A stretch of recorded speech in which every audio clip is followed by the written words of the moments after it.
Hello guys, welcome back again. This is Tanu and in this video we will discuss about relation between KP and KC. आज की इस video में हम KP और KC के बीच में रिलेशन को डिस्कस करेंगे। तो फर्स्ट ऑफ ऑल मैं आपको एक चीज़ बता देती हूँ कि जो हमारा चैप्टर चल रहा है वो है केमिकल इक्विलिब्रियम और इसका हम थर्ड टॉपिक आज डिस्कस कर रहे हैं जो कि है relation between KP and KC।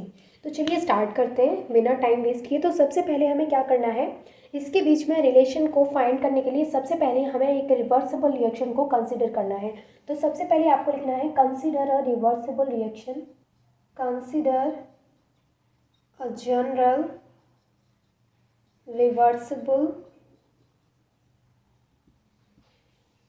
Chemical reaction. यहाँ पर सबसे पहले हम एक जनरल रिवर्सिबल रिएक्शन को कंसीडर करेंगे। तो हमने यहाँ पर ले लिया है स्मॉल ए स्मॉल बी कैपिटल बी। क्योंकि ये रिवर्सिबल रिएक्शन है तो इसमें क्या होगा, बैकवर्ड और फॉरवर्ड दोनों साइड में रिएक्शन हमारी होगी। कैपिटल एम स्मॉल एम और स्मॉल एन कैपिटल एन। इस तरीके से हम क्या करेंगे, एक रिवर्सिबल रिएक्शन को कंसिडर कर लेंगे। तो इसके लिए हम क्या लिखेंगे, equilibrium constant for the above reaction, यानी इस एबव रिएक्शन के लिए इक्विलिब्रियम कांस्टेंट को लिखेंगे किस किस के टर्म में, मोलर कंसंट्रेशन के टर्म में एंड पार्शियल प्रेशर के टर्म में। तो हम क्या करेंगे, for the above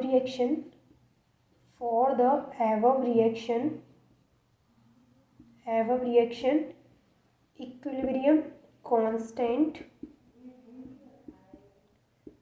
in term of molar concentration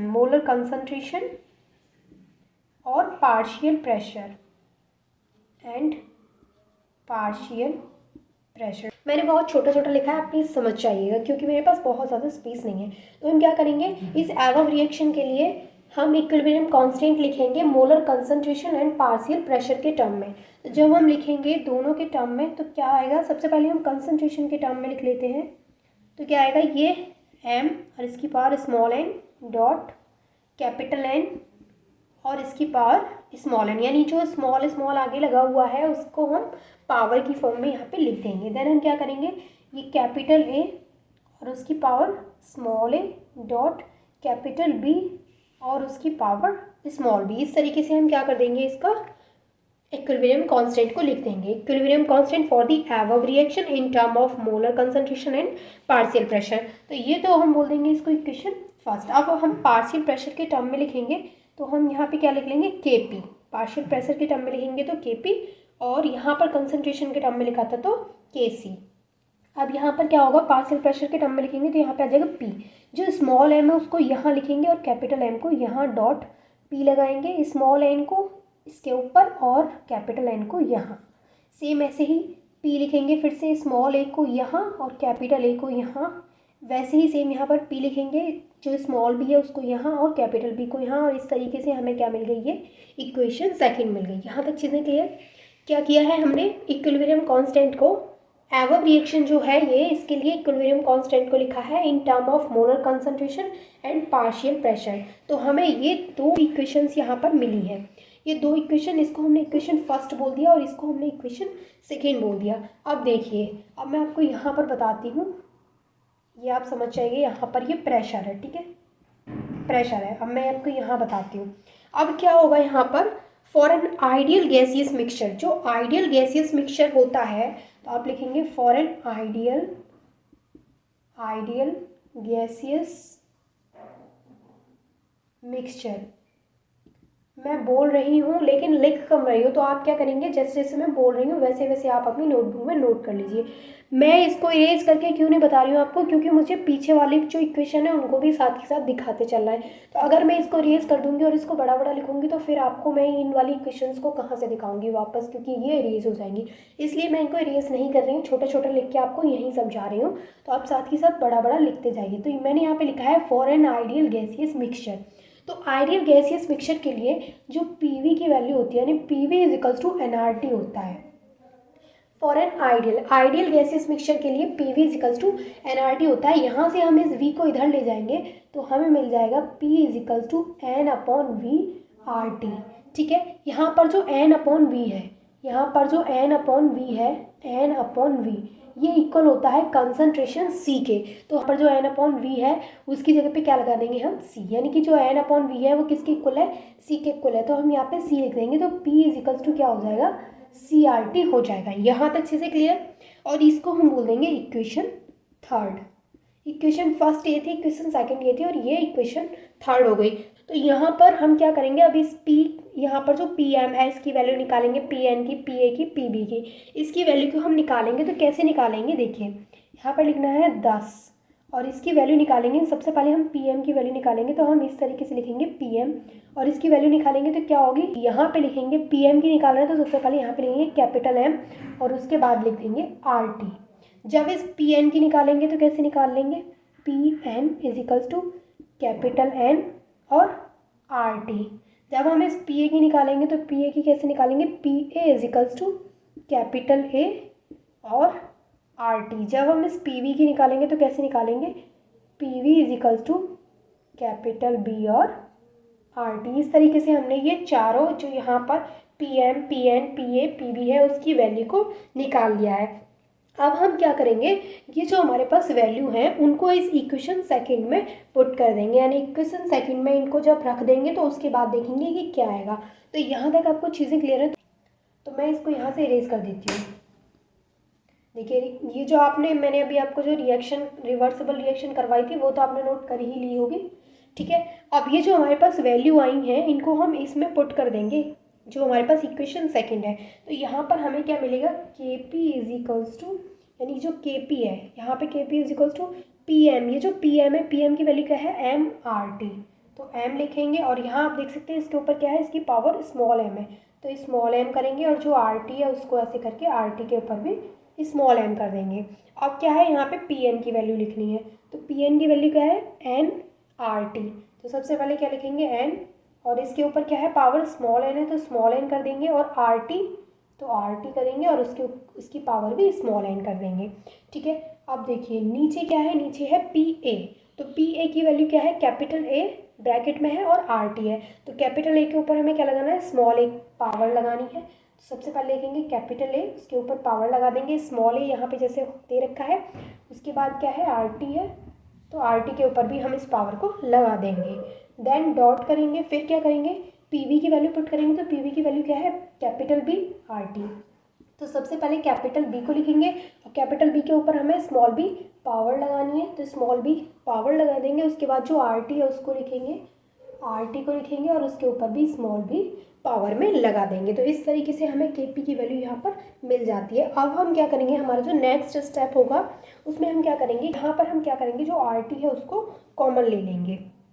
अब हम क्या करेंगे, यहाँ पर जो RT है उसको कॉमन ले लेंगे और Mn को एक तरफ ले आएंगे। तो हमें क्या मिलेगा, आगे जो M है उसको हम एक तरफ ले आएंगे, तो M की पावर स्मॉल m, और यहाँ से जो N है उसको एक तरफ लिखेंगे तो N की पावर स्मॉल n, और यहाँ पर है कैपिटल A, तो कैपिटल A की power small a dot capital B की पावर स्मॉल b।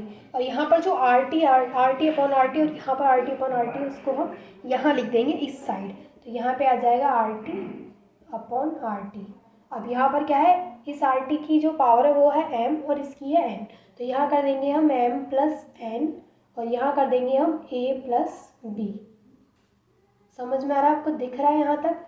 इसकी पावर क्या है A और इसकी B, तो यहाँ कर देंगे A प्लस B और यहाँ कर देंगे M प्लस N। अगर आपको दिख पा रहा हो अच्छे से तो चलिए, नहीं दिख रहा होगा तो मैं आपको दूसरी साइड लिख के दिखाती हूँ क्योंकि कन्फ्यूज़न नहीं होना चाहिए। देखिए यहाँ पे क्या आएगा, इसके बाद यहाँ पे मैं यहाँ लिख रही हूँ इसको, तो यहाँ पे क्या कर देंगे हम RT और इसकी पावर M है और इसकी पावर क्या है, स्मॉल n। वैसे ही यहाँ पे RT करेंगे, इसकी पावर A और इसकी पावर B, यानी इसकी पावर A और इसकी पावर B। इस तरीके से हमें क्या मिल जाएगा, ये हमारी नेक्स्ट इक्वेशन मिल जाएगी।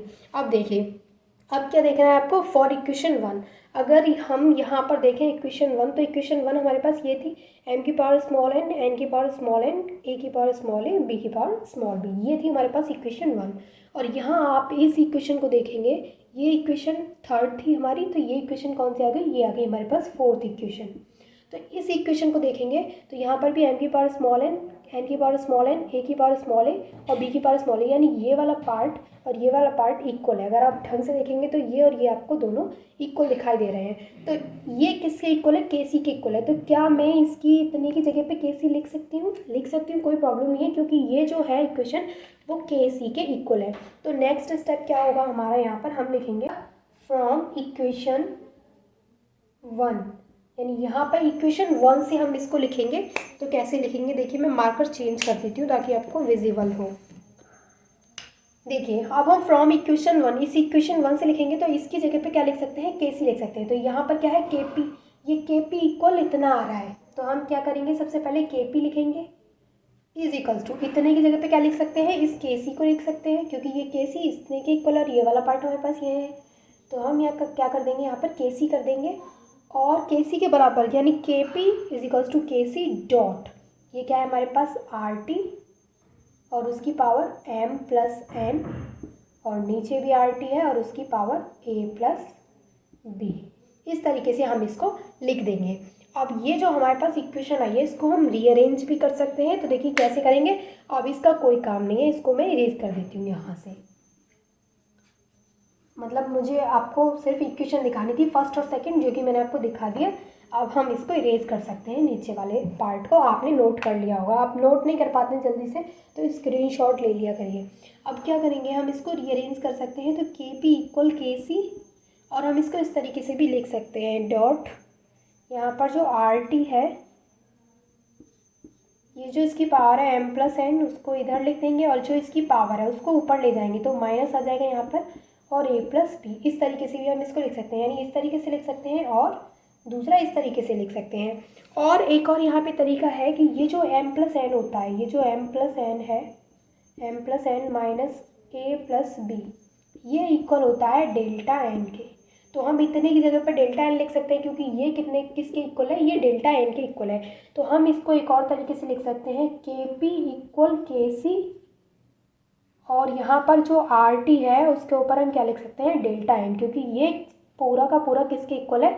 इस डेल्टा n के इक्वल है। तो हम यहाँ पे लिख सकते हैं डेल्टा n, और ये है हमारे पास इक्वेशन 5। अब देखिए यहाँ पर जो हमें इक्वेशन 5 मिली है, ये वाली जो इक्वेशन मिली है, ये केसी और केपी के बीच में रिलेशन को शो करती है। यानी ये वाली जो इक्वेशन है, equation 5th, shows relationship between KP and KC. तो मैं यहाँ पे लिखती हूँ equation 5th shows relationship between KP and KC, यानी केपी और केसी के बीच में ये वाली इक्वेशन रिलेशनशिप को शो करती है।